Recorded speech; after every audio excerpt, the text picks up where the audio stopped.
بالکل نو پختې ډندونه د رڼا فضیلت تیاره خبر ده په دې راز چې دیوه څه ته وایي خولي به بیا زموږ د زړه بې حرمتي نه کوي چې هندوان کشي خبر چې کابه واه ډېر سلامونه ملګرو ستړي مه شئ حکیم آباد کې یو دا وخت موږ سره ډاکټر ساغر یوسفزی را سره دی چې ډېر وخت مسافرۍ کې تېر کړی او زموږ د مسافرۍ د وختو ملګری دی ډیر وخت نه د پښتو د ادب کار او زیار کوي موږ غوښتل چې دوی سره یو مرکه را جوړه کړو اوس راغلي یو تاسو را سره اوسئ او د کوم ځای نه زموږ پروګرام ګورئ او ساغر یوسفزی صاحب را سره واورئ ساغر صاحب په خیر حالي درته وایو ډېره مننه درمان صاحب ستاسو د چینل ستاسو د کیمرامان چې تر دې ځای پورې ستړی وکړي او موږ ته مو ځان راورسو او موږ له مو موقع راکړه چې خپلو مینهوالو سره ستاسو د کیمرې په سترګه باندې ملاقات وکړو یو جهان مننه جی ستاسو درمان صاحب یو غزل دی وایي ځکه د مینې ګام په ګام قایل یم ځکه د مینې ګام په ګام قایل یم بیا هم د لار کې د پام قایل یم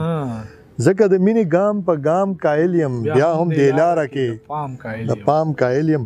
او زه منکر نه یم د شور او مستۍ خو دې محفل له د ماښام قایل یم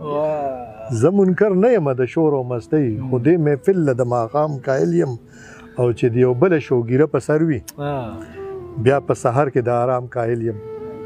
او د احساساتو د لړسب کمرمه د احساساتو د لړسب کمرمه بیا هم خدای که زه د جام قایل یم او که دریا دي تقدس خو لري که دریا دي تقدس خو لري زه د تسبو د احترام قایل یم او چې ټول وجود کې اضطراب پیدا کړي چې ټول وجود کې اضطراب پیدا کړي د داسې سترو سترګو د جام قایل یم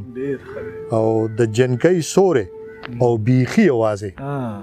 په داسې ځای کې د الهام قایل یم مننه جی او خلکو ته غږ د لیونتوب ښکارېږي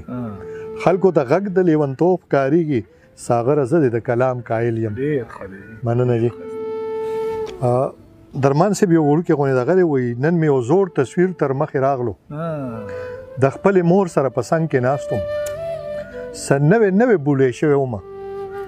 چې مې لا شونډه هم شنه شوې نه وه د نورو مینو نه خبر هم نه وم چې هغه وخت دومره بېباکه نه و ما دا ګڼل چې مینه مور ته وایي او که څه بل څه هم وي داسې به وي ما دا ګڼل چې مینه مور ته وایي او که څه بل څه هم وي داسې به وي زما دپاره یې همدا مفهوم و چې مې ادم او درخو نه پېژندل وخت ګړندی وي ښه په منډه تیر شي وخت ګړندی وي ښه په منډه تیر شي د وخت بدلون سره هر څه بدل شي ځکه تصویر کې مې ځان نه پېژندو ځکه تصویر کې مې ځان نه پېژندو دوه مختلفې زمانې یو ځای وې یو امتزاج او د تضاد په کور کې کیسه یوه وه او فنکار هم یو کیسه یوه وه او فنکار هم یو د بده مرغه کردارونه دوه یو د پیرۍ بل د ځوانۍ جامه کې د دواړو سوچ کې ډېر تضاد هم نه و خو زه په دغه تذبذب هغه په خپل فکر هوسم راسې خو زه په دغه تذبذب کې ګیرم چې مینه مور ده او که مور مینه ده مننه جی مننه یو دغه به ته ومه چې یو غزل یو څو شعرونه جي وایي تر مې ژبه کړه سراب مې که ساغره تر مې ژبه کړه سراب مې که ساغره بیا چپی چپی دریاب مې که ساغره او ما په خپلو اوږو واخله ګنې ډوب شوم ما په خپلو اوږو واخله ګنې ډوب شوم شناور د خړ سیلاب مې که ساغره او اوچه تیږه د مودو یم تږې تږې اوچه تړه د مودو یم تږې تږې یو چینه مې کا تالاب مې که ساغره او د چا سڼو کې مې نال که چې خوب وکم د چا سڼو کې ګلاب مې که ساغره مننه جی او ناویلې افسانه به یم تر کومې یو صفحه د خپل کتاب مې که ساغره او درمان سے وایي د خرابو کیسې لا خلک په خوند کړي په خپل رنګ مې کا خراب مې که ساغره مننه جی او چې مې فکر کرو کور پکې اوسېږي د هغې خیمې تناب مې که ساغره او چې د ځان په ګوتو هم چرې رانه شم لا حاصل مې کا نایاب مې که ساغره درمان صاحب وایي د بوډۍ ټالو د رنګونو ډکو د بوډۍ ټالو د رنګونو ډکو که زما خیالو د رنګونو ډکو او آینې خورم قسم دروغ نه وایم آینې خورم قسم دروغ نه وایم جمال جمالو د رنګونو ډکو او د تجریدي فن یو تصویر ژوندون د تجریدي فن یو تصویر ژوندون دای کمالو د رنګونو ډکو او د ځوانۍ خوبو مړېدم پې کله د پیغلې شالو د رنګونو ډکو او خولې وجود ته پام د چاو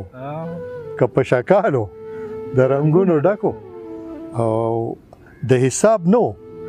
ځکه سپورم نو د حساب نو ځکه سپورم نو د مینې سوالو د رنګونو ډکو او چې ستا په خوا کې و ساغر تیر کړی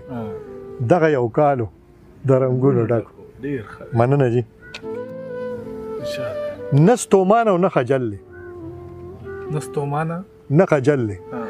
ښه سپین سترګې د کام غل دی نه ستومانه نه خجل دی ښه سپین سترګې د کام غل دی